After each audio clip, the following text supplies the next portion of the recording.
Let's face it, working in a small space can be tough. I've been working in this small one-car garage for about 2 years now, and while I do wish I was in some super large industrial space, I've managed to make this space work for me and my side business. Hi, my name is Spencley, and today I want to share with you my top 5 tips of how to make the most out of a small space like this on Spencley Design Co.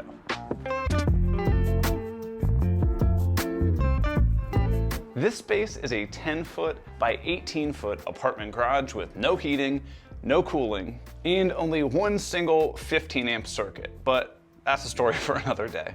I've gone through several iterations of how best to organize this space, taking suggestions from other people, wasting money on tons of expensive stuff, and buying tools that I didn't actually need.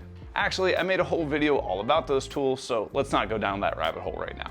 But instead of complaining about the tools that I regret buying, let's jump into my top 5 tips to make the most out of a small space like this. Number 1, put everything on wheels. The most important thing for me is actually having floor space and the ability to move around my shop. When it's time for me to use something, I grab the tool, put it in a usable space, and when I'm done, I put it away. I personally get very fatigued and annoyed when I'm around a lot of clutter, so knowing that every single tool that I own has a specific place that it needs to go in makes me feel a lot better. Now, is it a pain to constantly be moving machines around the shop every time I want to use them? Yes. But floor space is at a huge premium, and I'm willing to sacrifice those extra couple minutes to set everything up if it means that I'm actually able to move around my shop whenever I need to. There definitely are times where I feel like I need more space, like when my girlfriend and I power carved this table. So I simply moved my table saw and my workbench off to the side since they're on wheels, and I created a much larger workspace that didn't feel like I was completely crammed inside this small garage. My next suggestion is to completely forget about flow. And no, I'm not talking about that obnoxious girl from the insurance commercials, I'm talking about workflow. One suggestion that you hear everybody talk about is to lay out all of your tools in a way that makes for the most efficient workflow. My suggestion? Throw that concept away. That's because when you're working in a small space like this, you simply don't have the luxury to make workflow a top priority. Now sure, I would love to bring lumber in the garage door, rough cut it over here, then mill that lumber in this space here, then perfectly flow right into my table saw and cut it down, but I simply don't have that much space. Instead, I keep all of my tools living in a spot that's easily accessible and actually affords me the ability to move freely around my shop. For example, I do not use my planer every single day. So when I need to use it, I simply wheel it out, run the boards through it, and then push it back up against the wall when I'm not using it, and that is a much better solution than leaving it hanging out in the middle of my shop all the time. And my third tip is to go vertical. Now when I say go vertical, I'm really talking about 2 separate things. The first one is take all of those tools that you use all the time and put them up on the wall. Things like templates, clamps, drills, and other items that you use on a regular basis, throw them up on the wall so they're easily accessible but still out of the way. Maybe that gives you the opportunity to build something really cool, like this drill charging station. That way you have a spot for all of your tools to go back to when you're done using them. But what about those things that aren't used that often? And that brings me to the second part of going vertical, and I mean actually storing that stuff above you. Now I know that not everybody has the exact same layout, but one thing you might consider is utilizing dead space, like above your garage door, to store lumber like I do. And while it might not be feasible for everyone, if you have the space in your shop, utilize higher up places like up in the rafters. I know that's kind of hard to see, but up here is where I store all of my extra lumber, up on top of these rafters to get it out of my way. And it's even where I store my dust collector, as well as some small cleaning supplies that I don't use super often. Advice. Because places like up in the rafters are completely out of sight and you're not seeing it every day, you have to make sure that you don't just accumulate tons of clutter and it just turns into a dumping ground for crap. So this next tip is probably something you don't want to hear, and that's eliminate crap that you don't use. Whether you are a complete beginner or moderately experienced like myself, all of us look at all the fancy tools in the YouTube videos and think, yeah, I need that. There's absolutely no reason why you need to go out and purchase 9 drills.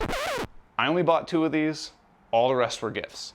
If you keep buying yourself more and more crap, Pure unadulterated crap. you're quickly gonna fill up all of your space, get very frustrated, and probably even get more frustrated because instead of growing your business, you're wasting all your money on tools. Whoops. Now, just like you, I myself am guilty of buying things that I didn't need. Again, I did a whole video on that. But seriously, go through all your stuff and ask yourself, have I used this in the last 6 months? If you haven't, sell it or donate it. Whatever you do, just get rid of it. I recently made a massive purge. This is your emergency broadcast system announcing the commencement of the annual purge. Going through all the stuff that I've accumulated in my shop and gotten rid of a lot of things. Everything that I found in my shop that I hadn't used in the past 6 months, I put on eBay starting at 1 penny, and I was able to get almost $3,500 for all that stuff. This was not tools that were selling for hundreds and hundreds of dollars each. It was just a large accumulation of a lot of small things. There were things like jigs, accessories, drill bits, and tools that I've just never used. And the purpose of telling you that was not to brag about how much money I made selling all this stuff that I had laying around, but it's to tell you that you have a lot of value just sitting in your shop collecting dust. Instead of just looking at this stuff, get rid of it and invest that money back into your business or hobby. Now sure, would it be nice to have 15 different routers loaded up with all the bits that I use the most so I can just grab it and go? Of course. Would it be nice to have a table saw with a 24 tooth ripping blade, a table saw with an 80 tooth plywood blade, and a table saw with a dado stack in it at all times? Yeah, but unfortunately we are not in the position to have all that stuff and we need to make a compromise. Get rid of things that are not 100% necessary for you to have in your small space, and I promise you, you will feel way better not having a bunch of crap clutter up your shop. Sorry, that was my poor attempt at humor. I'm keeping this.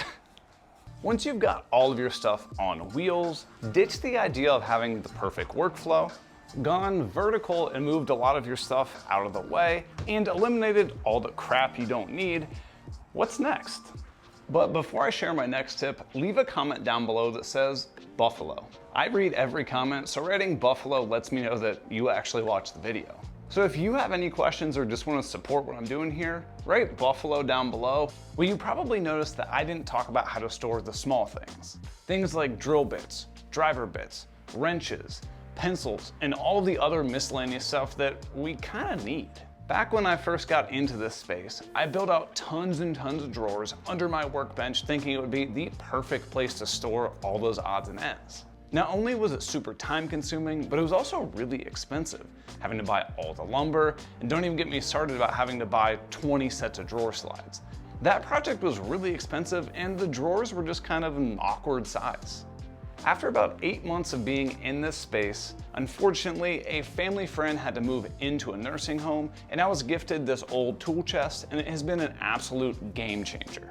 I can shove tons of small things inside, grow up, and keep all of my tools organized. Tool chests are a fantastic way to keep all those small odds and ends perfectly organized. No, they're not cheap, but you can often scour places like Craigslist and find a great deal on a used one. And if you look into pricing out building something similar out of wood, once you factor in the lumber costs, the drawer slide costs, and don't forget your time, you'll probably come out ahead just buying one of these. Just remember rule 4, don't collect a bunch of crap in here that you don't need. Like 4 razor blades.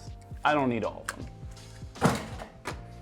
There have been times where I've considered getting another tool chest, only to sleep on the decision, and then look back realizing that I've been cramming tons of stuff in here that was absolutely useless. That's what she said. So just like large items, purge all the small items too that are not 100% necessary.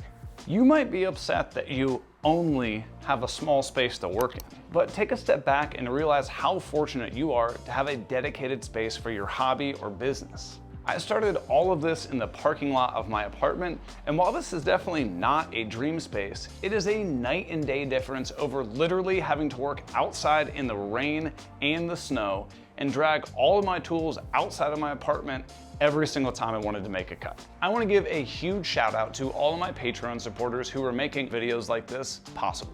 If you would like to help support the channel, consider checking out my Patreon page or visit my merch store and pick up a t-shirt that I'll link down in the description below. Thanks, and I'll see you on the next one.